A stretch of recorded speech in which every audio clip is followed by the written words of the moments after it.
네, 여러분 반갑습니다. 오늘 또 하우스처치 화요예배 함께 해주신 여러분 진심으로 환영하고 축복합니다. 이 시간 함께 묵도하시고 사도신경으로 신앙 고백하시면서 오늘 예배를 시작하도록 하겠습니다.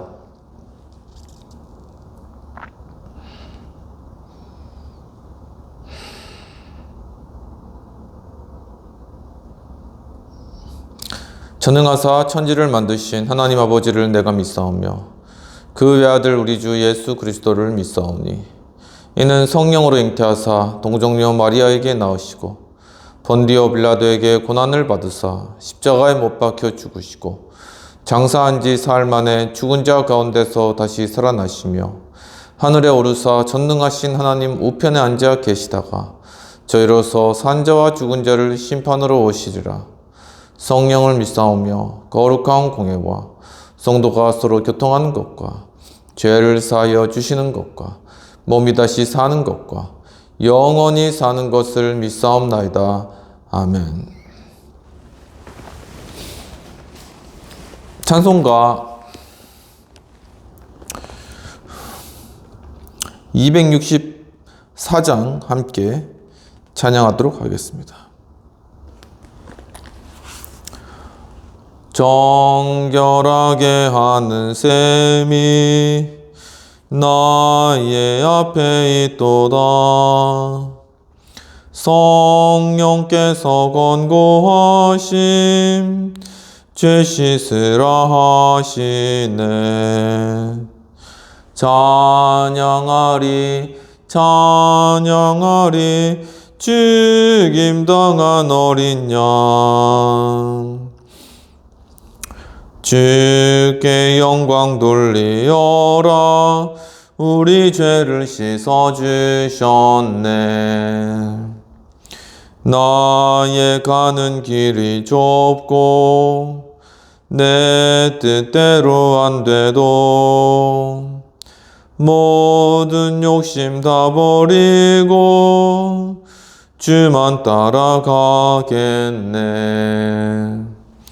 찬양하리 찬양하리 죽임당한 어린 양.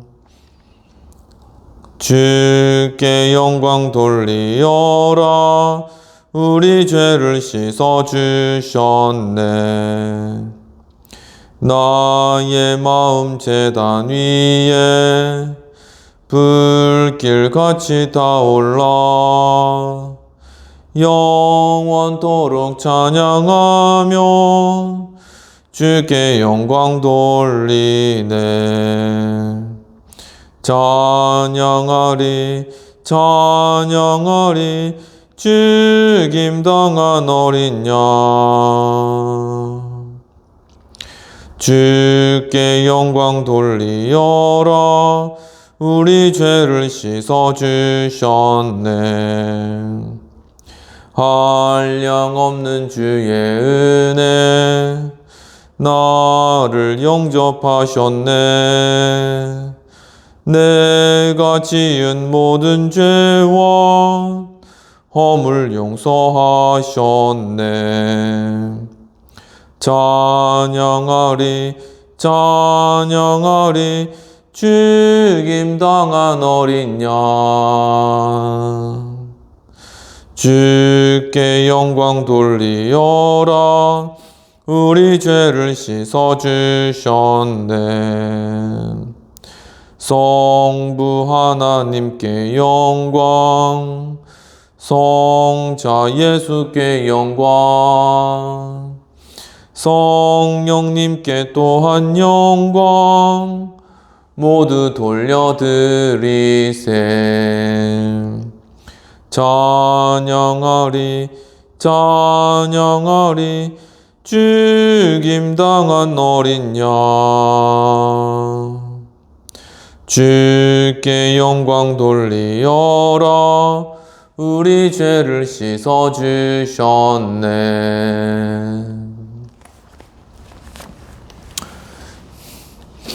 이 시간 공동체를 위한 회개의 기도와 성찬을 위한 기도와 헌금을 위한 기도를 드리도록 하겠습니다.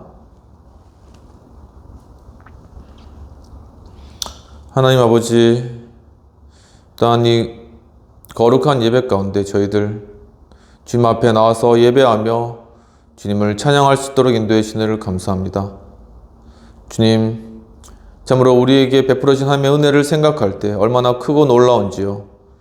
주님, 저희들에게 매일매일 먹을 양식을 주시고 또한 편히 쉴 집을 주시고 또한 함께 일할 수 있는 사람들을 주시고 참 모든 것이 하나님의 축복이고 은혜임을 고백하옵나이다. 하나님, 하지만 우리가 누리고 있는 이러한 평화와 화목과 또한 화평은 참 주님, 참으로 주님의 은혜로서 시작된 것이며 결코 우리들의 힘이나 우리들의 잘남이나 우리들의 능력으로 된 것이 아님을 이 시간 고백합니다. 주님, 하지만 우리가 그럼에도 불구하고 하나님께서 주신 이러한 은혜를 주님 참 생각하며 정말 이 나라 가운데 하나님께서 베푸신 이 은혜를 주님 감사하며 또한 하나님께서 우리에게 허락하신 이 체제를 주님 저희가 지켜나가기 위해서 함께 힘쓰고 또한 노력하지 못하였던 저희들의 죄악들이 너무나도 큰 것을 이 시간 깊이 탐복하며 기도합나이다.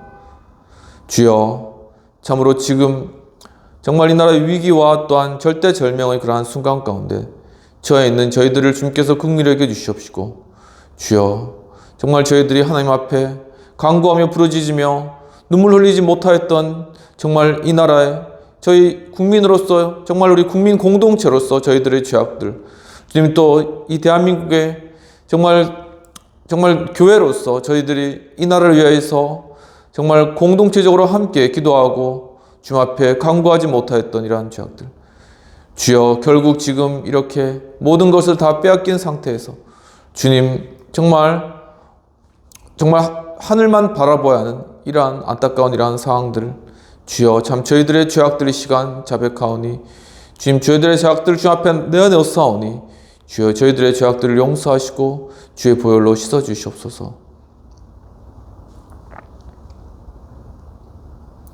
이 시간 예수 그리스도께서 우리의 죄악을 씻겨주십니다. 용서하여 주십니다. 주님, 이 시간 또 예배 가운데 하나님의 거룩한 성찬 가운데 나왔습니다. 이 떡을 먹고 이 잔을 마시는 자마다 그리스도의 십자가의 죽으심, 십자가에서 그 살이 찢기시고 또한 피를 흘리신 그 그리스도의 고난에 참여하는 것을 이 시간 다시 한번 기억합니다. 주여, 저희들이 정말 이 떡을 먹고 잔을 마심으로 그리스도의 그 십자가를 깊이 묵상하게 하시고, 주님, 그리스도께서 우리를 위한 고난당하심과 죽으심과 사흘 만에 다시 부활하심과 승천하시니 부활의 생명 되신 예수 그리스도, 그분을 깊이 묵상하는 시간 될 수 있도록 도와주옵소서. 주님, 또한 이 시간을 위해서 헌금으로 바친 손길 주님께서 다 한 사람 한 사람 지켜보아 주시고, 주님이 물줄이 쓰이는 곳곳에 하나님 놀라우신 크신 영광과 위엄이 나타나며 주님 앞에 영광 올려드리는 귀하고 복된 그러한 헌금 주님 앞에 드리는 예물이 될 수 있도록 도와주시옵소서. 감사하고 모든 말씀 우리 주 예수님 이름으로 기도하옵나이다. 아멘.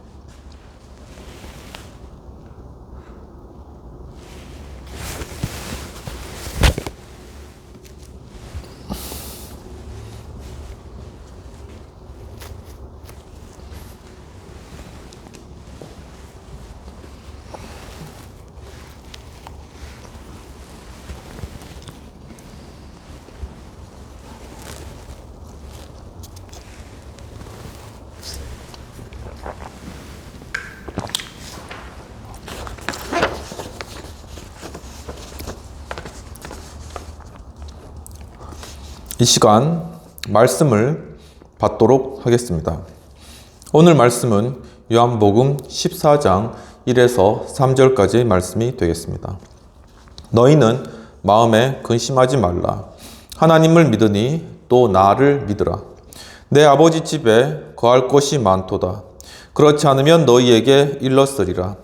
내가 너희를 위하여 거처를 예비하러 가노니 가서 너희를 위하여 거처를 예비하면 내가 다시 와서 너희를 내게로 영접하여 나 있는 곳에 너희도 있게 하리라.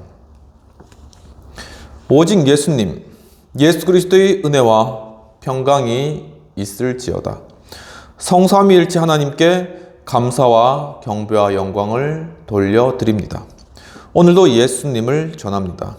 오늘 말씀은 요한복음 14장 1에서 3절까지의 말씀이 되겠습니다. 오늘 말씀의 제목은 예수님을 믿는 자의 세 가지 축복이 되겠습니다. 즉 예수님을 믿는 자의 유익이 부제가 되겠습니다.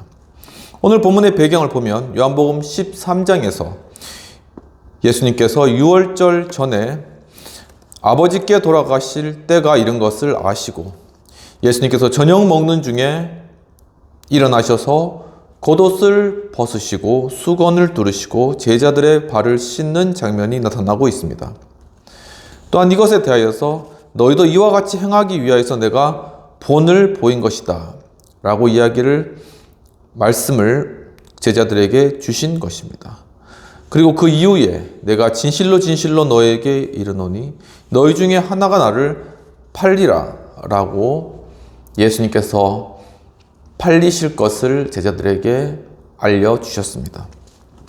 그리고 또한 예수님께서 떡 드실 때 떡 조각을 유다에게 주시자 유다가 그 떡을 받고 곧 예수님을 팔기 위해서 밖으로 나갔습니다.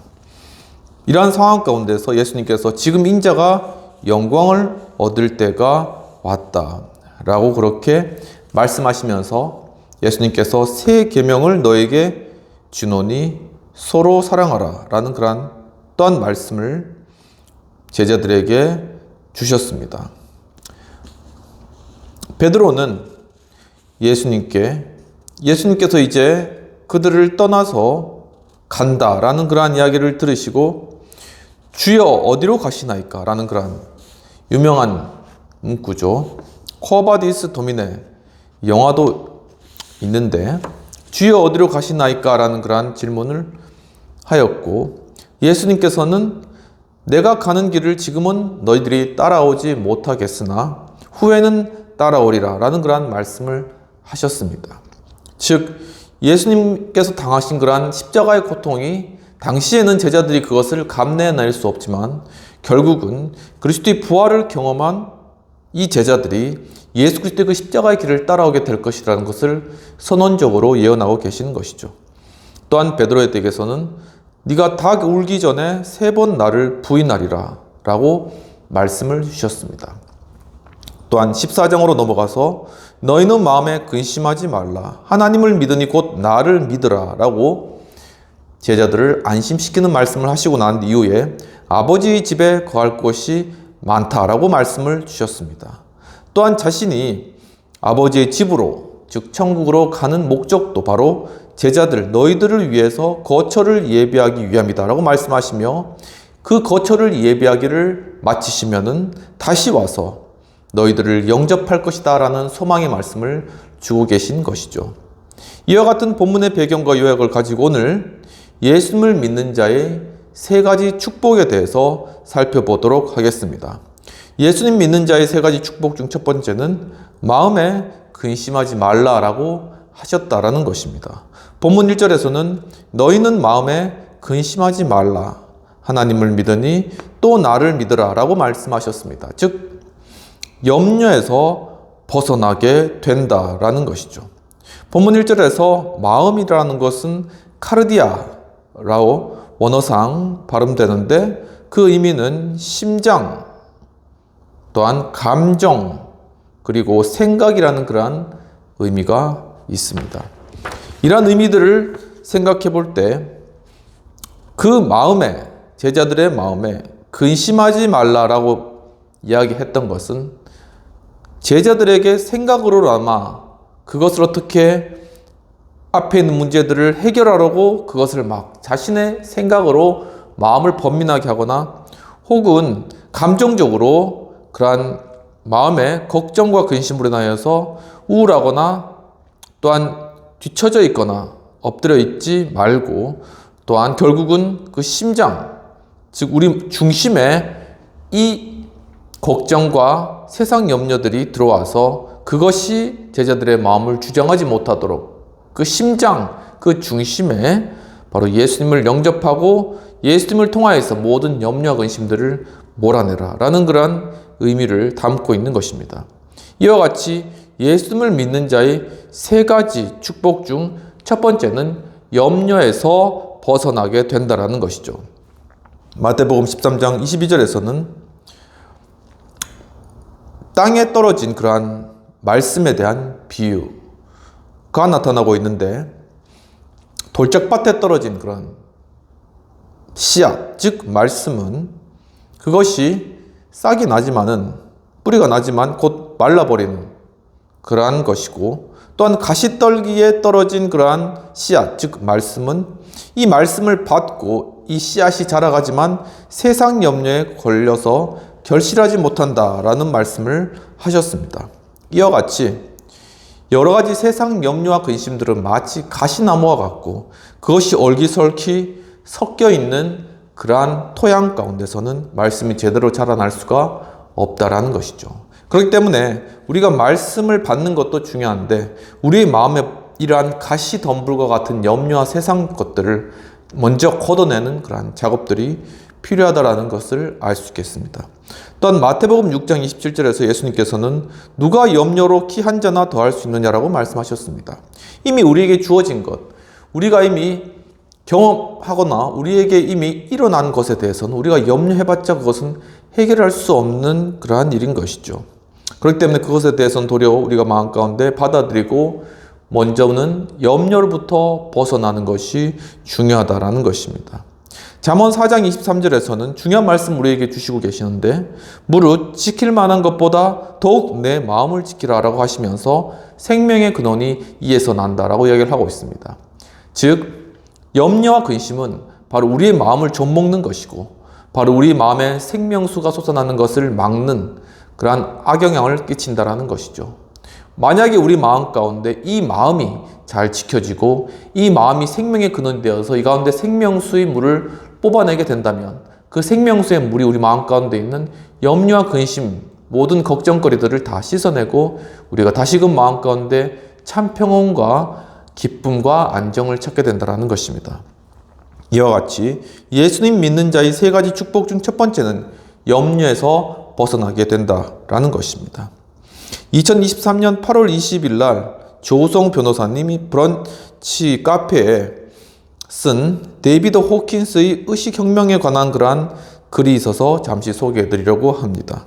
즉 조우성 변호사님은 이 책을 요약하고 정리하면서 파워 대 포스를 중요시하게 그 중요한 핵심 포인트로 보셨습니다. 즉 파워라는 것은 무엇이냐면, 즉 마음 가운데서 진정한 동기 가운데 일어나는 그러한 힘을 의미하는 것이죠. 그러니까 자발적인 힘이라고 보면 되겠습니다. 하지만 포스라는 것은 외부적인 힘, 억압, 강요를 통하여서 마음 가운데 끌려가듯이 쫓겨가듯이 일어나는 그러한 어떤 힘, 이와 같은 그러한 것을 요약하여서 우리에게 비교해서 설명해 주고 있는 것이죠. 그러면서 이 데이비드 홈킨스의 의식 수준 이론이라는 것을 우리에게 소개해 주고 계십니다. 즉 사람들의 의식 수준은 단계별로 에너지 수준으로 측정할 수가 있는데, 죄책감이나 파괴적인 행동을 일으키는 그러한 수준은 20이라는 에너지 수준을 가진다면은, 무관심이나 회피, 그리고 부정적인 그러한 생각이나 마음을 의식적인 그러한 태도를 가지는 것은 50이라는 에너지를 나타낸다고 이야기를 하고 있습니다. 또한 두려움이나 불안, 걱정, 이와 같은 것은 한 100 정도의 에너지를 나타내고 있으며, 또한 물질적 성공과 인정을 추구하는 그러한 마음은 125의 에너지 수준을 표현한다고 하는 것이죠. 또한 화와 분노의 상태는 150, 그리고 용기와 긍정적 의식은 200이 되겠습니다. 즉 200부터가 긍정적인 적극적인 그런 의미에서의 에너지로 전환되는 것입니다. 그리고 250이 되면 중립성을 가지게 되고 판단에서 자유롭고 비난이나 비판에 대해서 전혀 개의치 않는 그런 수준이 되는 것이죠. 그리고 310의 에너지 수준이 되면 의지를 가지고 목표를 가지고 어떤 방향성을 향하여서 의지력을 행사하는 그러한 어떤 자신의 뜻을 실현해 나가는 그러한 에너지 수준이 되겠습니다. 그리고 350의 에너지 수준이 된다면 인내하며 타인과의 관계 가운데 화합을 추구하게 되는 그러한 수준이고, 또한 400이 되면 다른 사람을 수용하고 다양한 사람을 받아들이면서 판단하거나 저항하지 않는 그러한 어떤 통찰의 그러한 단계가 이르게 된다라는 것이죠.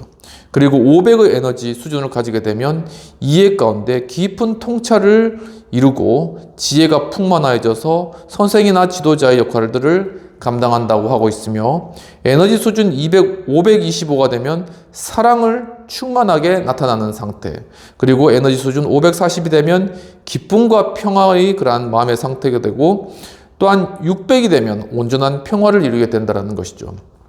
중요한 것은 바로 600까지 높은 에너지 수준에 이르기 위해서는 처음에 설명해 드렸듯이 이 포스, 즉 다른 사람의 어떤 억압이나 강요라든가 이런 외부적인 그러한 힘을 통하여서는 이 에너지 수준에는 이룰 수 없다는 것입니다.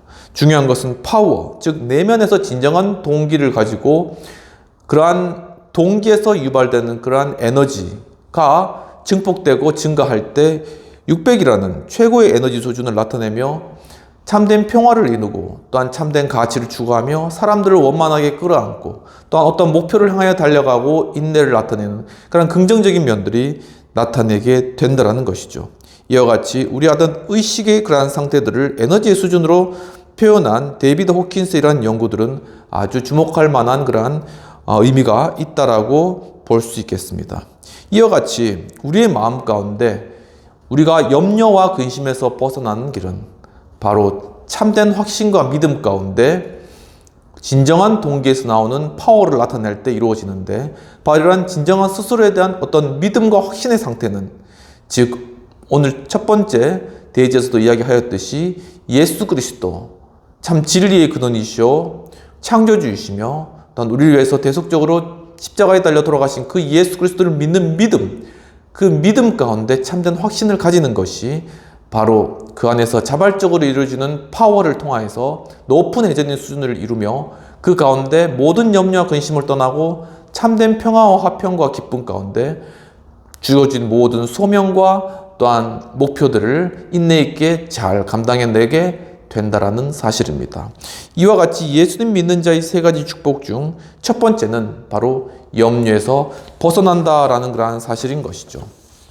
그렇다면 예수님 믿는 자의 세 가지 축복 중 두 번째의 축복은 아버지 집에 거할 곳이 많도다라고 이야기를 하셨다라는 것입니다. 본문 2절에서는 내 아버지 집에 거할 곳이 많도다. 그렇지 않으면 너에게 일렀으리라. 내가 너희를 위하여 거처를 예비하러 간다라고 말씀하고 있습니다.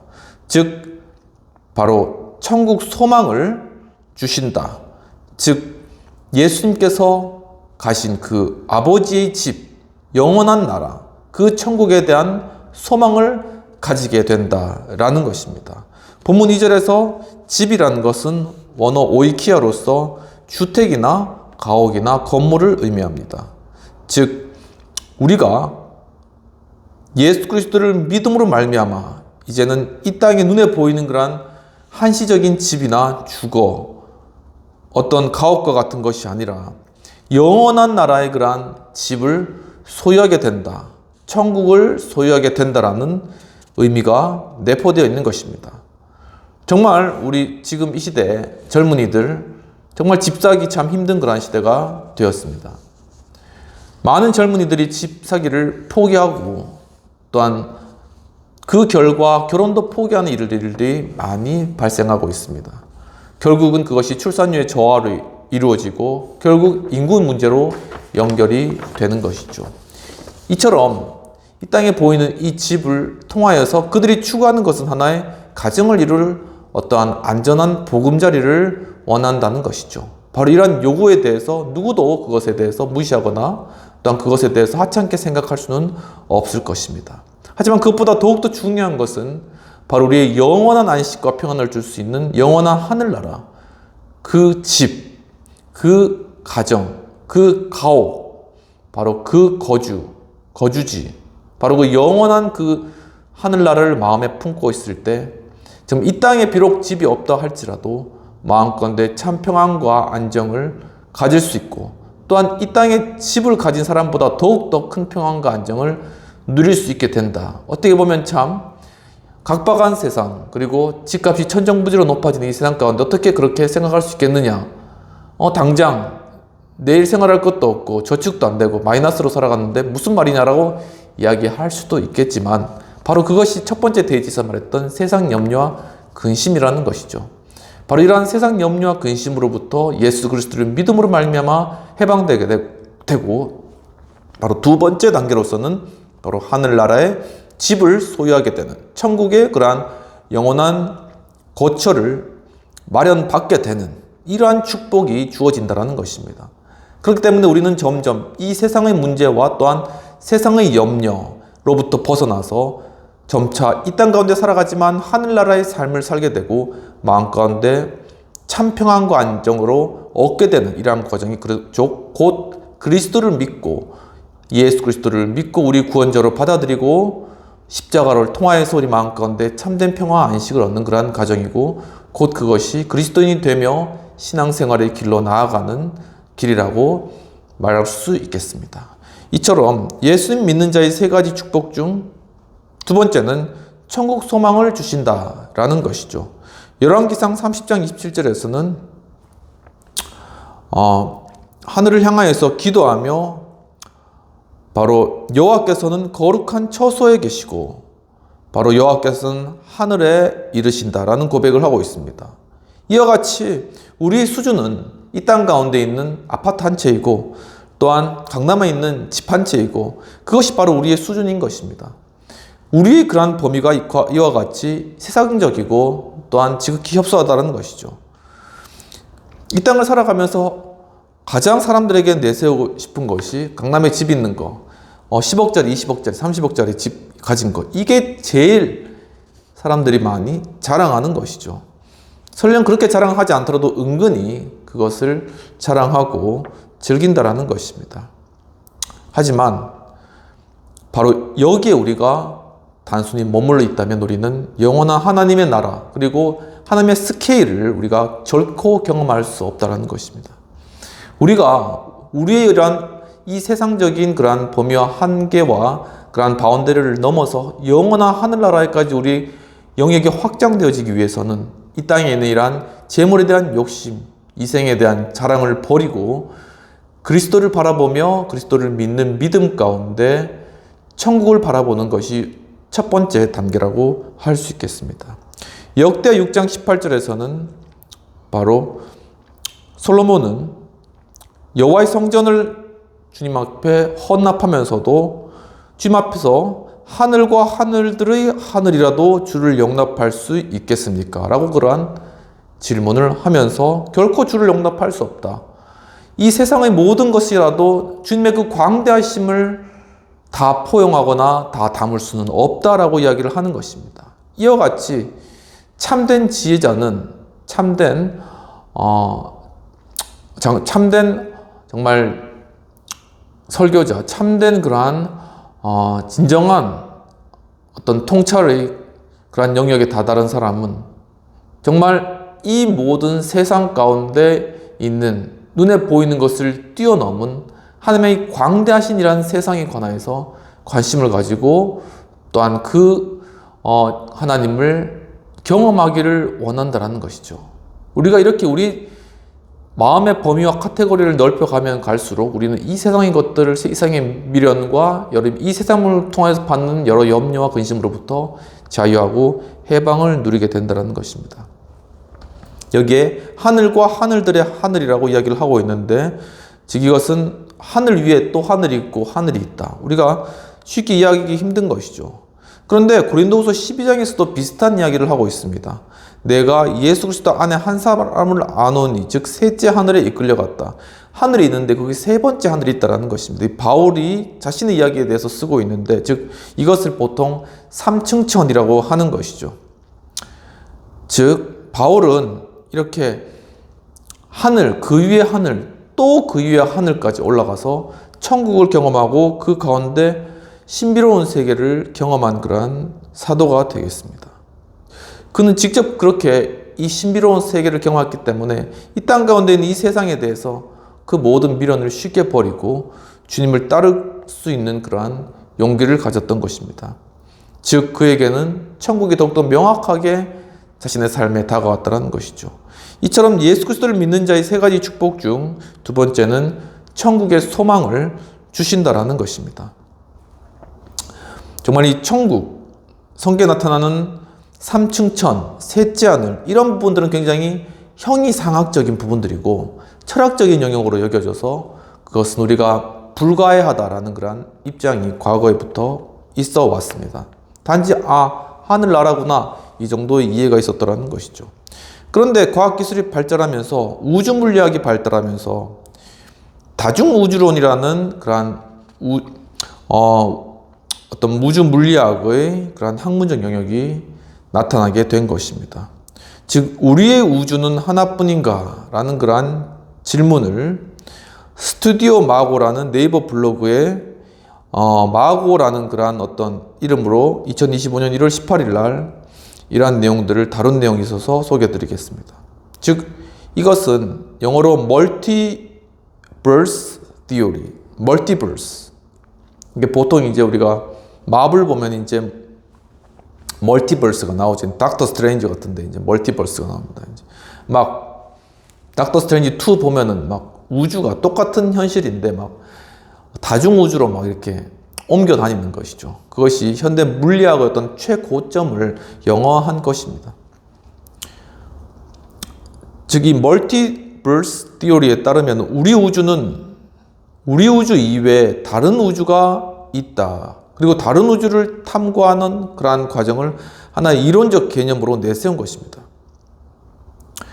즉 이러한 다중우주론에 대한 이론적 개념 중 레벨 1의 그러한 단계에서는 이 다중우주는 우주적 인플레이션에 따른 다중우주가 발생했다. 즉 이 우주는 계속 인플레이션처럼 이렇게 커져가고 있는데 바로 그 인플레이션에 따른 커져감을 통하여서의 우주가 다중우주의 모습으로 나타난다라는 것인데 그 근거는 바로 빅뱅 이론이 되겠습니다. 즉 빅뱅에 대해서 이것이 우주가 갑자기 공간이 확장되어져 나가면서 다중우주, 계속적인 우주가 생겨나는 것다라는 것이죠. 즉 이 빅뱅에 근거한 다중우주론의 논리에 따르면은 우리와 유사하지만 다른 현실 세계가 존재한다라는 것입니다. 이 차원이 다른 그러한 세계가 또한 존재한다라는 것이죠. 마치 우리가 이 현실 세계 가운데 살아가지만 바로 천국이라는 세계가 이 현실과 교차적으로 존재한다라는 것이죠. 어디 멀리 있는 것이 아니라 우리 현실 가운데 천국이라는 그러한 천국이라는 그러한 공간이 교차적으로 이 가운데 존재하게 된다라는 것입니다. 또한 레벨 2로 나가게 되면은 영원한 그 팽창과 어떤 거품 우주를 통해서 끊임없는 공간 팽창이 이루어지고 또한 거품처럼 이 우주가 탄생한다. 그리고 그 우주에는 또 다른 그런 물리법칙, 즉 예를 들면은 아인슈타인의 E는 mc제곱과 같은 그러한 법칙이 적용되지 않는 새로운 어떤 우주의 그러한 모습이다라는 것이죠. 그리고 레벨 3에 이르게 되면은 양자 다중 우주론이 적용됩니다. 즉 모든 어떤 가능한 결과들이 이루어지는 그런 새 우주가 존재한다라는 것이죠. 즉 차나 커피 두 가지가 있는데 차를 마실 건가 커피를 마실 건가 이것을 선택하는 것에 대해서 두 가지의 가능성이 생기잖아요. 이처럼 이 두 가지가 가능성이 생길 때 이것이 두 개의 우주가 생겨난다라고 보는 것입니다. 굉장히 철학적인 어떤 그런 개념인데 바로 이런 방식으로 굉장히 많은 그런 우주들이 생겨날 수 있다는 것입니다.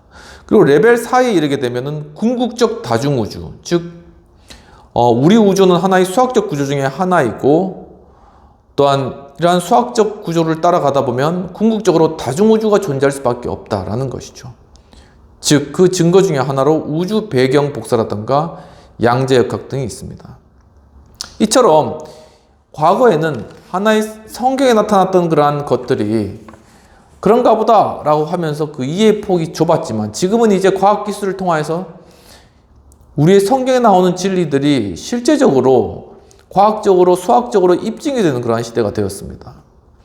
즉 성경에 나와서 오늘 바울이 고린도 후서에서 3층층에 올라갔다는 그런 3층천도 이 다중우주론으로 설명이 가능한 것이죠. 즉 3층 천이라는 성경의 내용들이 다중우주론으로 설명이 된다는 것입니다. 또 다른 차원, 또 다른 차원의 어떤 세계가 존재한다라는 것이죠. 바로 이 세계가 양자역학적으로 서로 얽혀있기 때문에 양자 얽힘에 따라서 그 세계에서 어떤 것들이 변하면 동시적으로 이 세계에서도 변화가 일어나는, 바로 이러한 것들이 다중우주론에 대해서는 설명이 가능하다는 것입니다. 예를 들면 땅에서 매면 하늘에서 맬 것이요, 또 땅에서 풀면 하늘에서 풀리리라는 말씀이 있지 않습니까? 그런데 그것은 즉 차원이 다른 이 천국과 이 세상, 이 두 개의 차원이지만 바로 양자의 얽힘 현상으로 인하여서 천국에서 무엇을 묶어지면 이 세상에서 묶어지고 천국에서 풀면 이 세상에서 풀어지는 이러한 양자 얽힘 형상들이 천국과 이 땅 가운데 서로 연결되어 있는, 즉 이 교차되어 있는 천국과 이 세계가 교차되어 있는 이러한 어떤 모습으로 이 땅 가운데 지금 존재하고 있다. 이러한 것들이 물리학적 개념으로 나타나고 있다는 것입니다. 이러한 다중우주론과 관련된 그러한 부분들이 창세기 1장에 가장 극명하게 우리에게 이야기하고 있는데, 바로 성경의 창세기 1장 2절에 보면 이런 말씀이 있습니다. 하나님의 영이 수면 위에 운행하셨다는 그러한 말씀이 있죠. 즉 이것은 최초의 어떤 빅뱅 상태에서 수면은 초고온 액체 상태의 어떤 플라즈마 이런 것들로도 설명될 수가 있습니다. 또한 물질은 고체에서 액체로, 액체에서 기체의 열의 정도에 따라 변모되는 이러한 플라즈마는 기체 다음의 상태, 즉 성경의 어떤 수면과도 또한 일치하는 그러한 내용들이 있다라는 것이죠. 그리고 또한 성경의 창세기 1장 1절에 보면은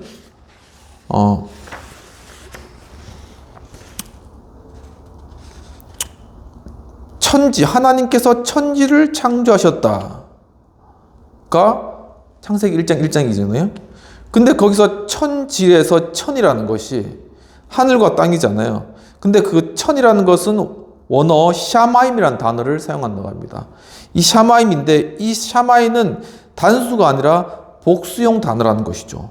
그러니까 하늘은 복수로 존재하는 것을 바로 성경 창세기 1장 1절에서 그것을 입증하고 있는 것입니다. 이와 같이 성경이 이미 물리학의 모든 것들을 보여주고 있고, 이 물리학 세계가, 이 과학기술의 세계가 이제는 성경의 내용들을 입증해 나가고 있는 이러한 아주 정말 계시록의 그러한 상황들이 열려지는 그러한 이 종말의 시대에 바로 우리가 살아가고 있다는 그러한 것을 알 수 있겠습니다. 이처럼 예수님을 믿는 자의 세 가지 축복 중 두 번째는 바로 이러한 천국에 대한 소망을 주신다. 즉 우리가 과거에는 하나의 천국 하면은 그냥 하늘에 있는 곳 이 정도의 개념이었지만 이제는 바로 이러한 우리에게 직접적으로 와닿는 이러한 다중우주론, 양자의 얽힘 이러한 현상들을 통하여서 실제로 천국이 우리의 현실과 연결되면서 지금 입증되고 있는 이러한 것들을 통해서 천국이 막연하고 먼 것이 아니라 우리의 삶과 밀접하게 관계되어 있는 그러한 곳이다 라는 그러한 개념들을 우리가 또한 과학신학을 통하여서 우리에게 지금 이 종말의 시대에 살아간 우리에게 직접적으로 또한 가르쳐주고 또 그것을 입증해내고 우리에게 보여주고 있다는 것이죠. 그만큼 우리는 더 감정적으로 천국이 더욱더 가까이 느껴지고 바로 우리의 삶과 멀리 우리가 죽어서 간 것이 아니라 우리의 삶과 지금 밀접하게 관계되어 있는 그러한 곳이다 라는 것이 우리에게 직접 주어진다는 것입니다. 그렇다면은 바로 이러한 우리가 천국과 밀접한 관계 가운데 살아가고 있는 바로 우리의 삶은 지금 어떤 삶이 되어야 될 것인가라는 부분들도 함께 생각해 봐야 된다는 것이죠.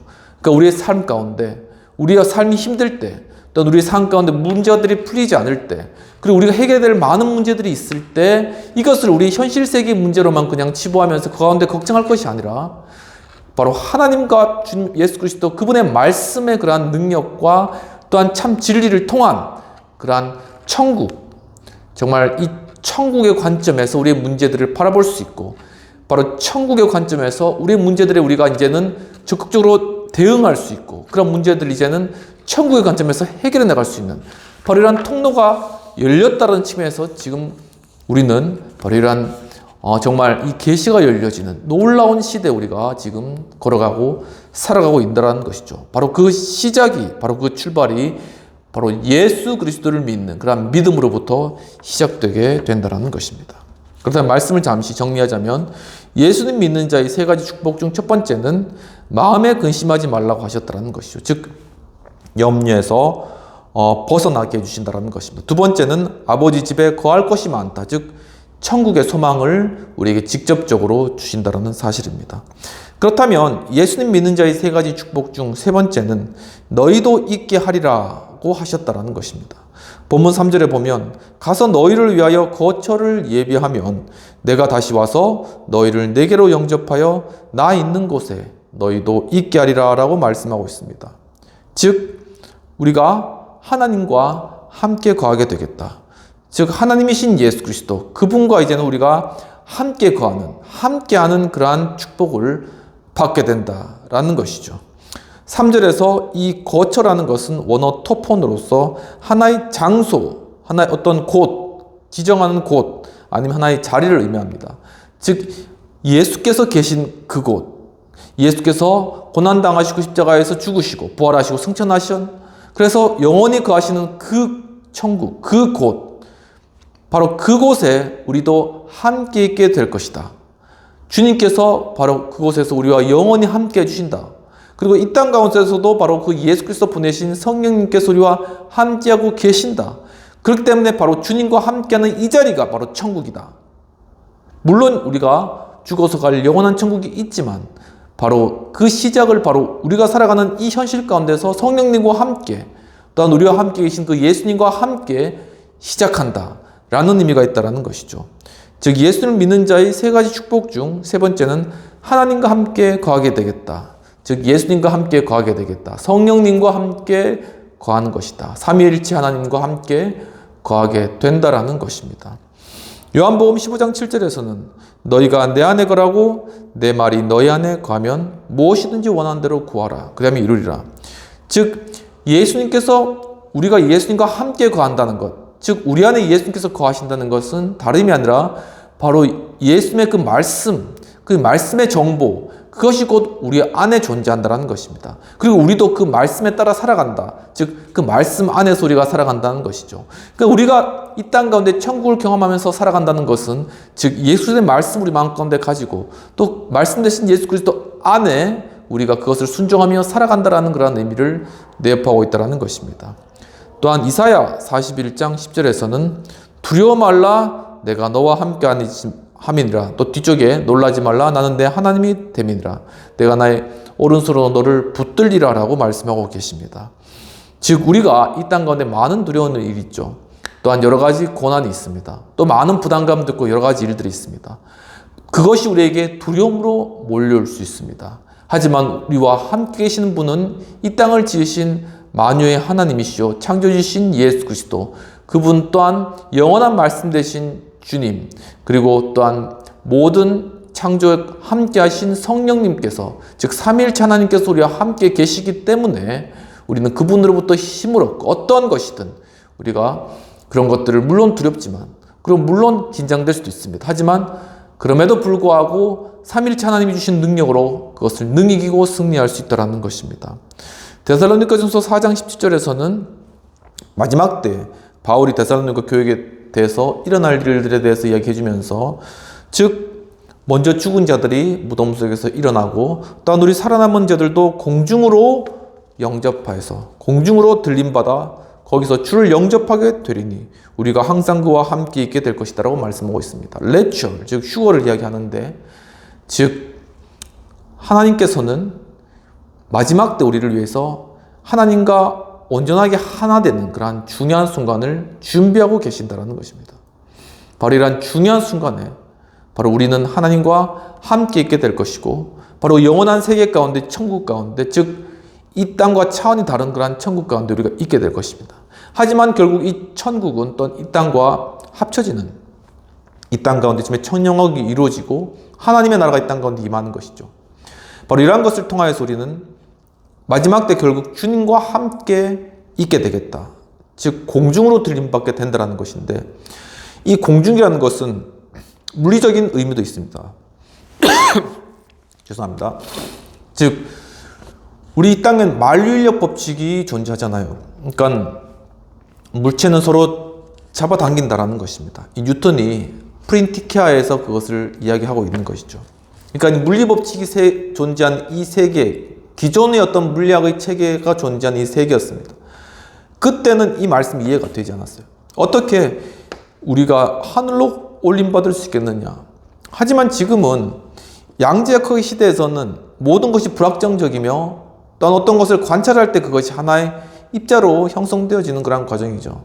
이러한 시대 가운데서는 바로 과거의 중력과 같은 그런 법칙들이 이제는 다르게 해석되고 또한 시간과 공간도 하나로 해석됨과 함께 이 땅에 있는 그러한 모든 힘들이 이제는 재해석될 수가 있다는 것입니다.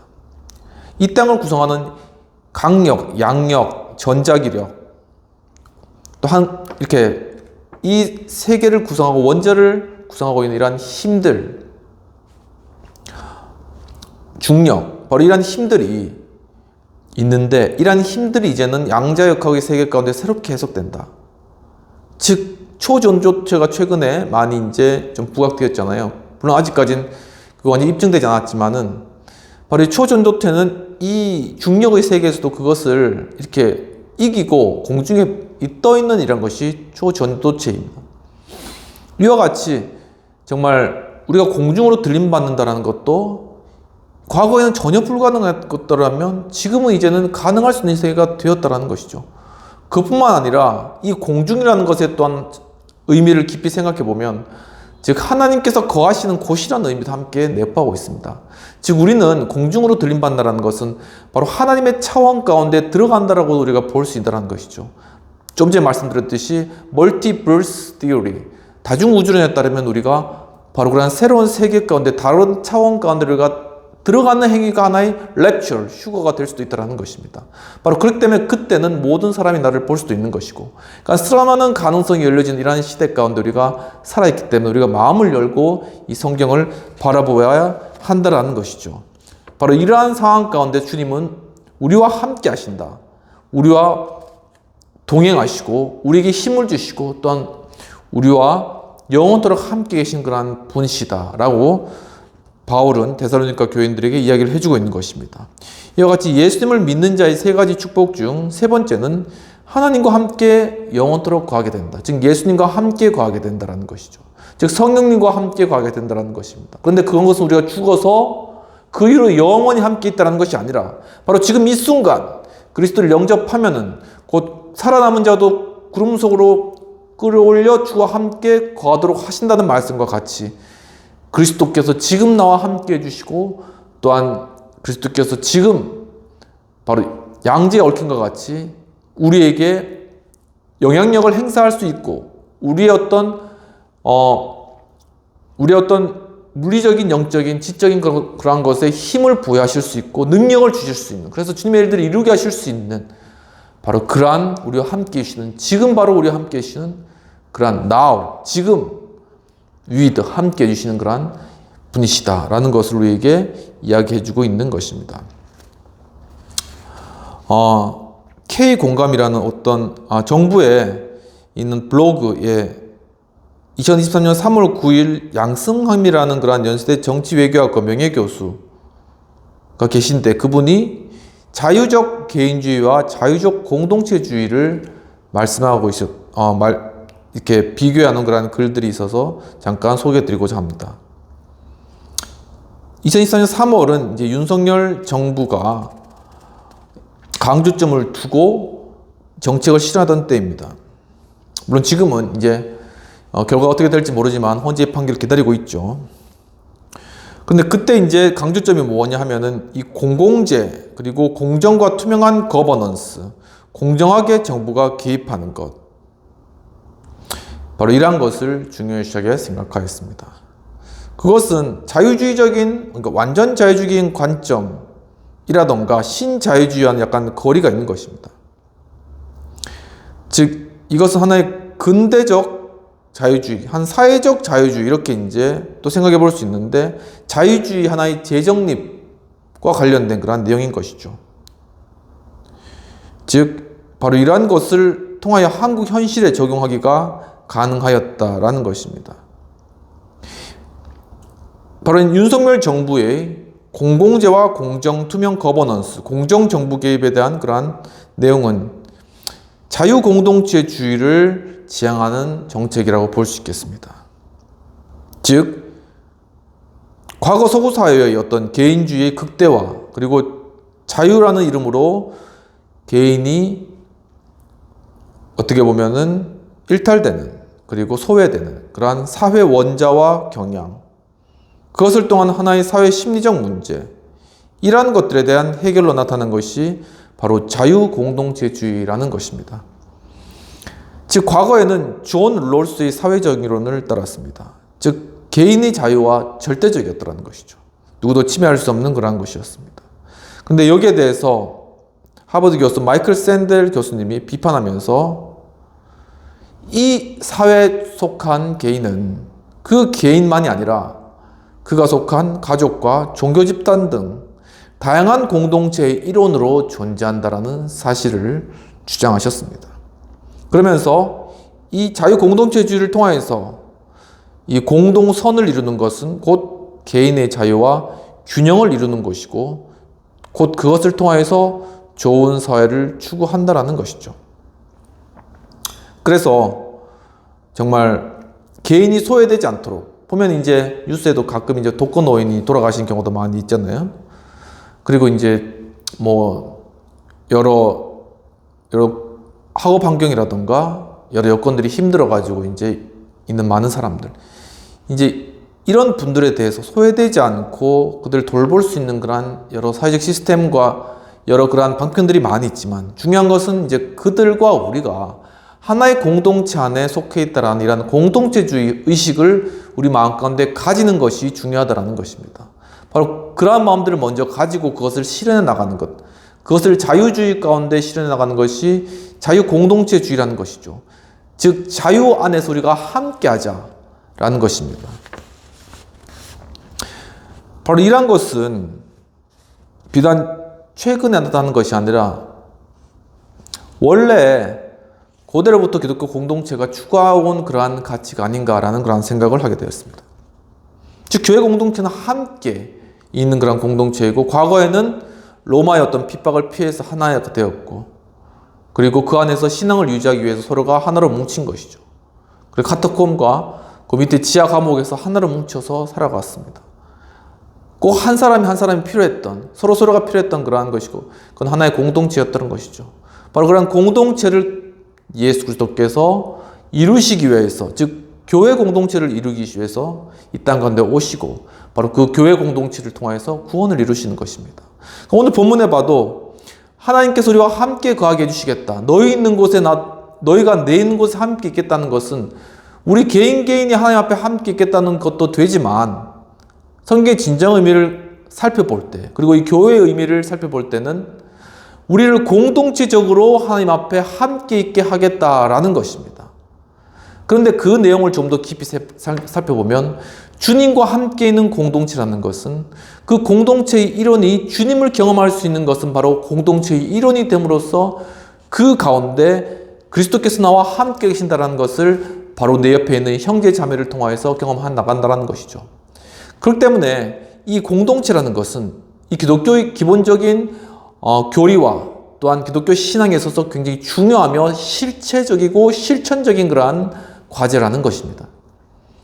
정말 우리가 이제 어떻게 우리 이웃을 품고 우리가 하나의 교회 가운데 서로를 섬길까 하는 그러한 진정한 공동체의 교회 공동체의 형성, 이것이 지금 파편화된 개인주의와 여러 신자유주의적인 그러한 경향들, 그 가운데 소외와 일탈이 나타나는 그러한 상황들 가운데서 우리에게 주어진 하나의 과제이고 모습이라는 것입니다. 특히나 코로나 팬데믹 이후로 이제 완전히 개인화되고 파편화되어서 그래서 누가 어디 있는지도 알지 못하고 교회는 다 문을 닫고 이러한 상황 가운데 우리가 어려운 상황들을 맞이하였습니다.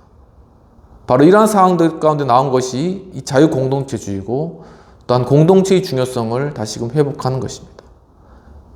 정말 우리가 지금 함께 예배 드리고 이렇게 하우스 예배로서 드리지만 우리가 사실 이렇게 서로 대면하지는 못하지만 이게 함께 예배 드리는 그 자체는 바로 우리가 하나의 공동체라는 그러한 의미가 있다는 것입니다. 함께 말씀을 나누고 그 가운데 기도하는 것, 그것은 우리가 이미 하나의 공동체로 존재한다는 것이죠. 그 공동체 의식을 우리가 가지고 그 가운데 우리는 바로 이 공동체 가운데 함께 하시는 예수 그리스도, 그분을 경험함으로 참된 평화와 안정과 쉼을 누리게 된다라는 것이죠. 그러면 오늘 말씀을 정리하도록 하겠습니다. 예수님을 믿는 자의 세 가지 축복 중 첫 번째는 마음에 근심하지 말라라고 예수님께서 말씀하셨죠. 즉 염려에서 벗어나게 해주신다는 것입니다. 두 번째는 아버지 집에 거할 곳이 많다. 즉 천국의 소망을 주신다라는 것이 되겠습니다. 세 번째는 너희도 함께 있게 하겠다. 즉 너희도 내 있는 곳에 있게 하겠다. 즉 하나님께서 우리와 함께 해주신다라는 사실입니다. 이와 같이 예수님을 믿음으로써 마음의 근심과 염려에서 벗어나 천국 소망을 가지고 또한 하나님과 함께 함으로 은혜와 사랑을 누리는 그러한 축복을 우리 가운데 부어주시도록 함께 기도하도록 하겠습니다.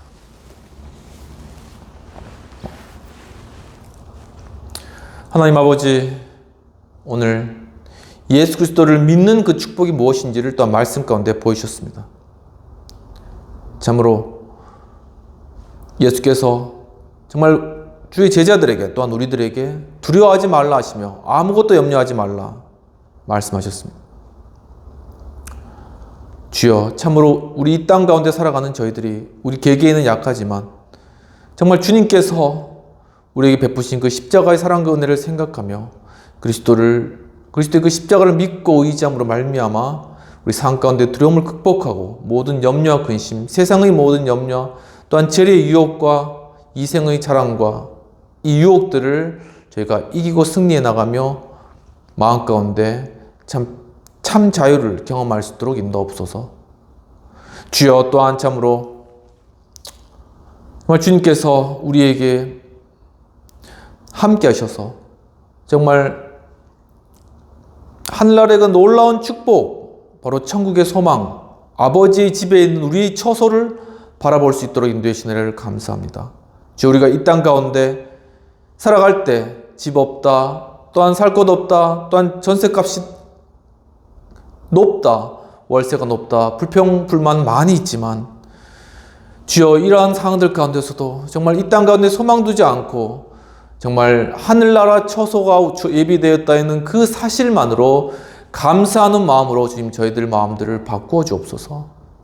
정말 그 가운데 저희들이 참 평화를 누림으로 이러한 모든 것에서 승리할 수 있도록 도와주옵소서. 주님, 특히 정말 주님께서 거하시는 그곳에 너희도 함께 있게 하겠다고 말씀하셨습니다. 바로 여기서 너희는 바로 우리 각자도 되지만 바로 우리 공동체, 우리 이 모임, 바로 우리 교회를 주님께서 받으시는 그러한 의미를 주님 다시 한번 생각하며 하나님 아버지시여, 정말 이제는 우리가 이 교회 공동체 가운데 함께 하시는 주님의 사랑을 깊이 느끼고 그 가운데 참 하나님께서 임재하심으로 말미암아 참 주님께서 이루어 가시는 놀라운 그러한 주님의 교회와 또한 주님의 역사와 주님의 사역과 또한 주님께서 우리에게 주시는 소명과 또한 주문 안에서 참된 가족으로서의 그러한 사랑과 또한 은혜들을 경험하고 함께 나누며 이 가운데 참된 천국을 경험해 나가는 그런 놀라운 일들, 놀라운 축복들을 주님 경험해 나갈 수 있도록 주님 함께해 주옵소서. 주여, 참으로 특히나 지금 또한 이 영상을 보고 계시는 분들, 우리 지체 분들 가운데 또한 암으로 고통받으시는 분들 주님께서 찾아가 주셔서 외면하지 마시고 주님 십자가의 보혈의 능력으로 그 암도 치료받을 수 있도록 주님 놀라운 주님의 역사로 함께 하시고 주님 피 묻은 손으로 안수하시고 치유케 하여 주시옵소서. 주님 또한 육신적인 질병과 고통으로 힘들어하고 정신적 고통으로 괴로워하는 분들 가운데 찾아가 주셔서 주여 참으로 천국 소망 주시고 또한 참으로 천국에 놀라우신 그러한 우리를 향하신 주님의 능력 공급하심과 또한 우리를 향하여서 주님의 놀라운 에너지로 우리를 채우시는 그 능력으로 육신적 질병과 또한 정신적 고통과 우울과 괴로움으로부터 이제는 온전한 자유와 해방과 또한 회복과 평안을 누릴 수 있도록 주께서 한 분 한 분 도우시고 함께하여 주시옵소서.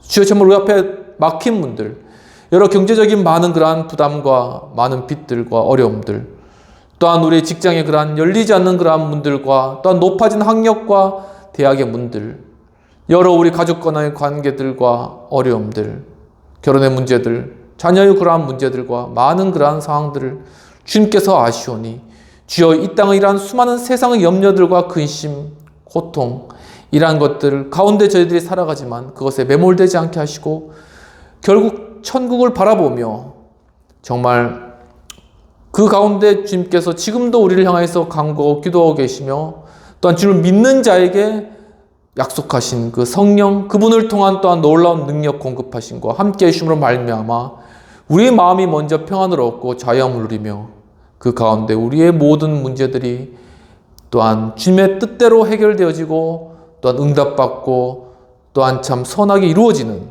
그러한 놀라운 축복들을 경험해 나갈 수 있도록 도와주옵소서. 이 시간 예수 그리스도의 크신 은혜와 하나님 아버지의 놀라우신 사랑과 성령님의 감화감동 역사하심이 오늘 참으로 예수 그리스도를 믿음으로 말미암아 참으로 모든 염려에서 해방되며 또한 천국의 소망을 가지고 주님과 함께 거하게 되며 그 가운데 참된 도움과 또한 참된 능력을 힘입기를 원하는 우리 행복한 교회 또 하우스처치 여의도 신호의 모든 성도님들 회원님들 그리고 이 영상을 시청하는 모든 분들에게 지금부터 영원까지 함께할지어다. 아멘. 오늘도 예배에 참여해주신 여러분 감사합니다. 참 이제 3월 날씨가 많이 따뜻해졌는데 참 하지만 아직까지 우리 사회적으로 기도할 분들이 많이 있을 것 같아요. 그래서 좀 특히나 이 나라 공동체를 위해서 우리가 공동체로서 함께 기도하고 공동체 의식으로서 우리가 하나다라는 그런 마음을 가지고 열심히 기도할 때 주님께서 또한 이 화창한 봄날이 다시 시작하는 것처럼 대한민국에 참 큰 축복된 그런 일들로 우리에게 부어질 줄 믿고 한 주간도 승리하시기를 축원합니다. 감사합니다.